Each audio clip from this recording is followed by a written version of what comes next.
Welcome everyone to my podcast.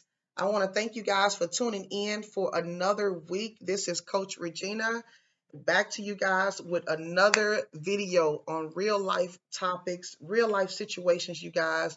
I want to introduce my guest. I have the lovely Constance Thomas, you guys, from Let's Talk Podcast, okay?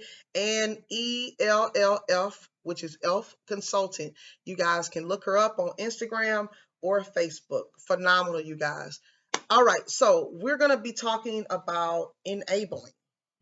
Hmm, pretty touchy subject, right?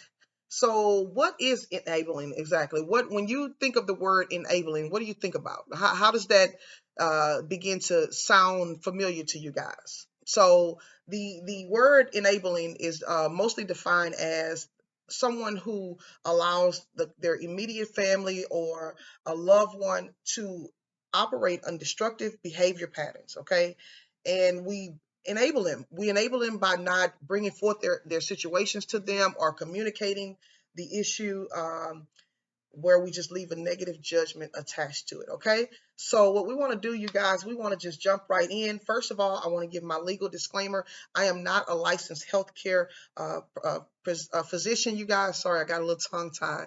I am actually an aspiring life coach, mind wellness niche, where I make mental health videos weekly, helping people keep balance in their mind state. Amen. All right, so we want to jump in and talk to Miss Constance. When you think of the word enabling, what does that mean to you exactly? Someone that stops someone else from taking Okay, okay. accountability of their actions. Um, Someone who basically just, again, stop accountability. That's the Yes. only thing that I can think of when I hear enabler. Okay, okay. I love the word accountability. That speaks volumes to me because I feel like accountability in your life at any point is vital to you becoming the person that you need to Right. be. So whenever you don't take accountability for something, then that's a red flag right off the bat. And that I Absolutely. believe that opens the door for patterns of enabling. Mm-hmm. Yes. Mm-hmm. So, do you have any testimonial, any type of familiarity with enabling that you're familiar with? Yes. So I will diagnose myself with being an enabler. Okay, I have okay, enabled family, friends, kids, okay, husband.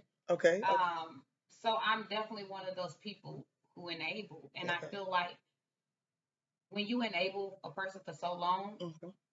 they're unable to do things for themselves Okay, because okay. they've gotten used to you enabling them. They don't take Mm, accountability. gotcha. They're not able to learn the lessons. Ah, They're not able to do things on them on the, by themselves, basically. okay, And okay. it's not being an enabler is not good for the enabler because Hmm. it's stressful. It puts them in a stressful situation. Um, it's not good for the person who's being enabled. Hmm. Um, because they're not learning. Wow. Life is about lessons and learning. Yes, I love that. I love that you say that when you are enabler, you don't, the person doesn't take accountability. Mm-mm. Then one of the things you said is that it actually creates stress for the enabler. Mm-hmm. Wow. I think that speaks volume because life in itself is already kind of stressful for us Mm-hmm. as individuals, being parents, taking on jobs, entrepreneurships, and things like that. And so when you're already, now you're taking on another hat Mm-hmm. where you're an enabler. Mm-hmm. And so you said that the person can't take responsibility. So how do you feel like that has affected you with respect to I want to talk about the person that's closest to you. Okay. We know we love our children, Mm-hmm. but that person that's closest to us, you mentioned your husband. Right. Give me an example of how you feel like that has been a hindrance to you. Um. So we definitely went through our trials and tribulations. I do feel at times that I enable my husband. Hmm. Um.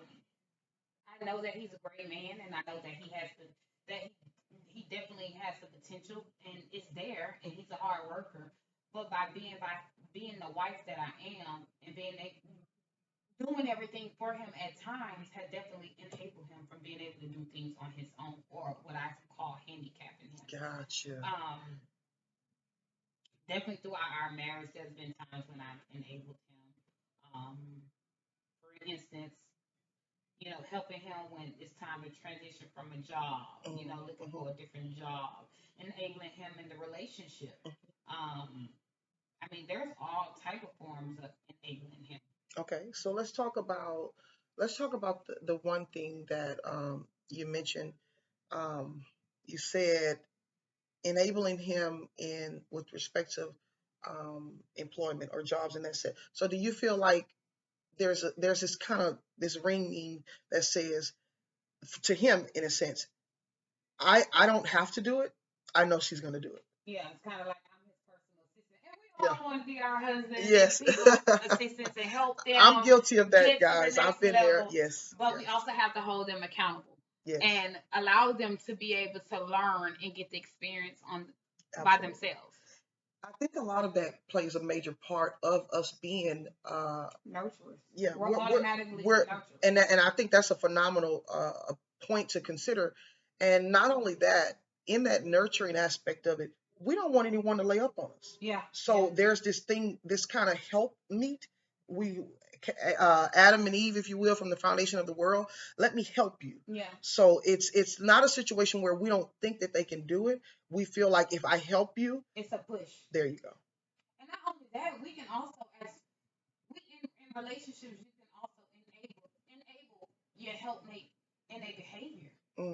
But we don't hold them accountable for certain type of behavior. Okay, okay. Now that's good. That's good. I know that I can be a bit pushy. I mean, I'm just gonna be honest with you. Um, I tend not to want to take on the hat or the role of being an enabler because I feel like, again, I don't want anyone to lay up on me. I don't want to create a situation where an individual thinks it's okay not to work. I'm from the old school. If a man don't work, he don't eat. So I feel like I have been that person that pushes the individual alongside to say, hey, why don't you go and apply at this job, or why don't you go and call this company, and why don't you do this here and do that? And at the in the back of my mind, there is that question: would you have done it if I have not enabled you or pushed you to do it? Yeah. And see, when I think enabler, I think of somebody that's stopping you from doing the things that you need to do. Yes, that's it. You got all type of enablers. You got That's people it. that enable people with drugs. You have people that have drug addictions. You have people that enable people that have sex addictions. You have people that enable children. I mean, it's a strong word. It is. It is. It is. Enable is when you stopping another individual from accomplishing something that they should be able to do on their own. And that is a phenomenal input in that respect. I believe that we live in a society that the government enables us. Our family members enable us. People that are closest to us. The problem is that when we've become so handicapped and enabled for so long in our lives, what happens is there's no accountability. There's we begin to blame because at the end of the day, you thought about it. You wanted that job from me. You wanted me to go to that school. You wanted me to take this role on, and things of that nature. So it's more than just enabling. It's also putting so much stress on yourself where you're actually taking on the role and the responsibility of preacher, husband, friend, lover, and everything else that comes with that. And we're not even talking about the mental health that it calls on the enabler. Yes, yes. Of having all these different roles. You want to see a person do better. You want to see them do more, whether it's a friend, family, husband, sister, mom, cousin. You don't want to see them down, so you feel like you're helping them. But then it's also causing stress upon you. That is so true. You guys, I want to make sure that everyone knows that no one is immune to being an enabler. Sometimes we can actually enable a person without even knowing we're doing it. In our mind, we're helping. You know that this podcast is about mind wellness. It's about providing information, informative inspirational, and impactful information so that we can make informed decisions in our own lives. We can take scenarios, we can take the experiences of others, and we can take the wisdom that's being provided to be able to help us uplift ourselves whenever our mind state is under attack.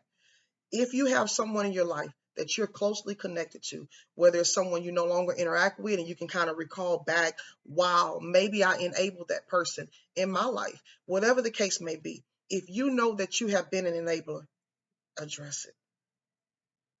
Because one thing I found out about life, life has a way of repeating itself. The old timers say history has a way of repeating itself. Okay, so most likely, if you've encountered that situation and you didn't deal with it correctly, meaning you didn't address it, nip it in the bud, and make a conscious decision to put in proper behavior patterns and boundaries so that you don't cross those areas again, most likely you will encounter it again. Address it, identify it, make the conscious decision to bring things in alignment, and then be the person that you know you can be. If you're a strong-willed person, guess what? Support them. Because at the end of the day, us as strong-willed individuals, we're really just good supporters. We're not trying to enable an individual. And you can also support without enabling. That's You're also able, there's a fine line and boundaries in order to support. I'm going to support you in what you're doing or what you're trying to do. And I'm going to be here when you need me to be here for advice or a little extra push here and there, but I'm not going to do it for you. I'm not going to enable you. So that's the Because fine you line. have to learn. Right? Yeah, So right. that's the fine line. The fine line is I'll be the support, but I'm not going to do it for you. That's Right. where I draw the line Right. as an enabler. Right. That's phenomenal advice, you guys. I want to thank you guys for tuning in to my podcast, you guys. Like, subscribe. Don't forget to check out Constance Thomas at Elf Consulting and Real Talk Podcast, you guys. Join me for another week of live information. We love you. Thank you, guys. Stay tuned until we see you again.